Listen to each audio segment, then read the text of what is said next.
안녕하세요. 지난 이야기에 이어 바로 시작하겠습니다. 10월 말 무기한 무급 휴가를 통보받고 회사 말도 안 되는 협의 아닌 협의로 사직서를 제출했습니다. 아무것도 건진 것이 없는 상태였습니다. 결국 11월 26일 퇴직금 미지급으로 고용노동부에 임금체불 신청서를 신청했습니다. 여기서 제가 명칭을 강조해드리는 것은 앞으로 만날 몇 개의 기관과 내가 신청해야 하는 수많은 신청서 중 첫 번째이기에 강조해드립니다. 그리고 나서 12월 10일 고용노동부에 진정 관련 출석 요청이 왔습니다. 이는 사법경찰관인 근로감독관과 그리고 회사 대표 3명의 대면을 의미합니다.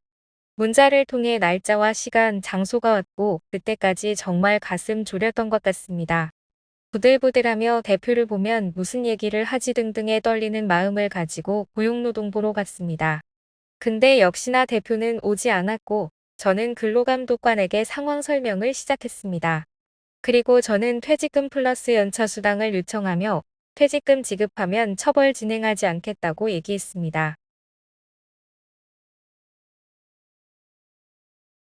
한 해가 지나고 3월 23일 이전부터 지급 명령 내렸으나 불이행하여 형사처벌 절차 진행 중에 있다는 문자가 도착했습니다.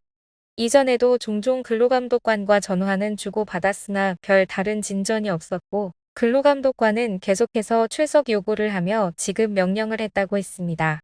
그렇지만 계속해서 무시하는 태도로 일관했기에 현재는 형사처벌 절차 진행 중이라는 설명을 듣게 됐습니다. 마침내 4월 9일 대표가 직접 출석했다고 했습니다. 이제 와서 대표의 말은 형사처벌 진행하지 않으면 5월 중순까지 퇴직금 지급하겠다고 했습니다. 근로감독관은 처벌 의사에 대한 철회 여부를 물어봤습니다. 어이가 없었습니다. 거의 6개월이 지난 지금 당장 주지는 못할 망정 이걸 또 미루며 저와 딜을 하겠다는 것 자체가 황당했습니다. 저는 그때 사회초년생의 연봉도 얼마 되지 않았기 때문에 500도 되지 않는 돈이었습니다. 괘씸함은 더 커졌습니다. 저는 형사처벌 철회하지 않겠다고 했습니다.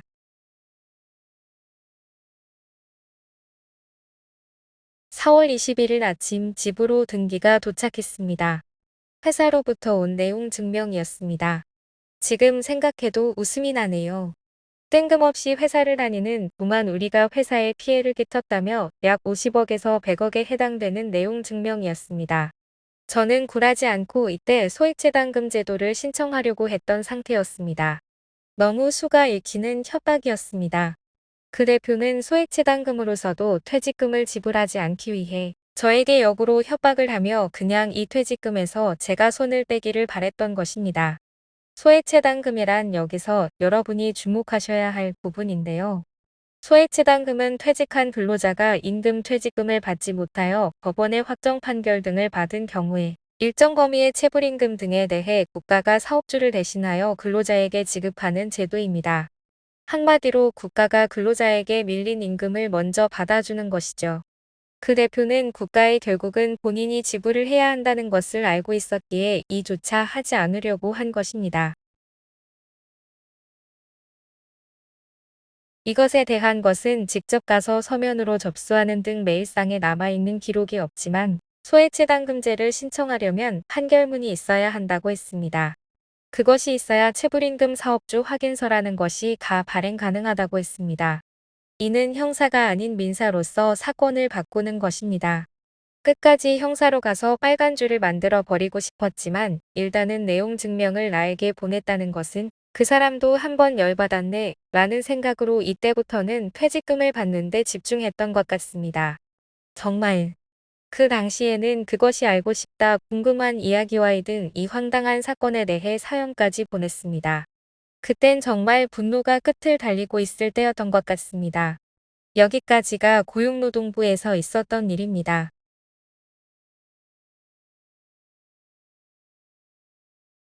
대한법률구조공단의 고용노동부에서 근로감독관으로부터 받은 체불임금 사업주 확인서, 법인등기부등본, 도장, 신분증을 제출했습니다. 이제부터는 제가 할 일은 그냥 기다리는 것뿐입니다. 국가 변호사들을 통해 해당 사건을 진행하는 과정이기 때문입니다. 카톡을 통해 담당 변호사 배정을 받고 소장 접수되었다는 연락까지 받게 되면 거의 다 오신 겁니다. 민사 소송의 과정에 있으신 거죠. 마침내 소액재단금 이행 권고 결정문까지 났다고 연락이 오면 민사소송에 대한 부분은 다 끝나신 겁니다. 지금부터는 근로복지공단으로 넘어가는 과정입니다. 소액재단금 이행 권고 결정문, 체불임금 사업주 확인서, 신분증, 계좌번호 등을 가지고 이제 근로복지공단으로 가시면 됩니다. 이걸 들고 방문하시면 소액재단금 지급 청구서를 작성하시면 정말 끝입니다. 퇴직금은 약 2주 내로 입금 완료되게 됩니다. 저는 결론적으로 6월 19일 소액재단금으로 퇴직금을 수령했습니다.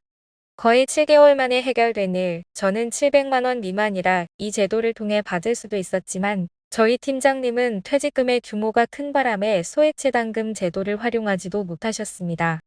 저는 소송을 해보는 것이 어떠냐고 말씀드렸지만 그 대표와 이제는 더 엮이기 싫다며 정당히 받으셔야 할 퇴직금을 그냥 포기하셨습니다. 소액재단금 제도는 1년 이내에 근로복지공단에 소액재단금 지급 청구를 할 경우 최종 3개월분의 체불 임금이나 휴업수당, 최종 3년분 체불 퇴직금 중 700만 원 최대 1000만 원까지 지급받을 수 있다고 합니다. 그때보다 지금은 시간이 좀 지나서 정확한 금액에 대한 것은 직접 문의를 해보셔야 확실할 것 같습니다. 사실 받아야 할 것은 실업급여, 연차수당 등 괘씸한 것들은 한두 가지가 아니었어요. 근데 연차수당 같은 경우에는 그때 증거들을 확실히 남겨놔야겠고 다시 그 기록을 찾으면 시간과 나의 스트레스가 너무나 커질 것 같았기 때문에 일단 퇴직금이라도 받자라는 생각으로 진행했습니다. 일단 제가 이 당시 느낀 것은 공부를 해서라도 이 모든 것들을 복수하고 말겠다라는 생각이 있었지만 일단 우리에게 생경한 법률 용어와 개념들부터 지치게 만들었고 그냥 앞으로는 이런 일은 멍청하게 절대 당하지 않겠다는 다짐으로 빨리 끝내버리자라는 생각이었습니다. 그때는 정말 진절머리 날 만큼 겪고 싶지 않았던 사건인데 지금 이렇게 다시 정리해봐도 또 겪고 싶지 않은 사건이네요. 하하. 그렇지만 사람 일이라는 게 내 생각대로 편하고 좋은 일만 있을 수 없잖아요. 저는 이때를 계기로 돈에 대한 개념이 생기기도 했고 관성적으로 다니던 회사라는 집단에 대해 다시 한번 생각해 보게 됐습니다. 뭐 이때의 경험이 지금의 저를 만들었다고 생각하면 나쁘다고만 할 수는 없겠네요. 저는 지금 자유롭고 행복하니까요. 이번 영상이 도움이 되셨다면 좋아요, 구독 부탁드리며 우리 존재 파이팅입니다.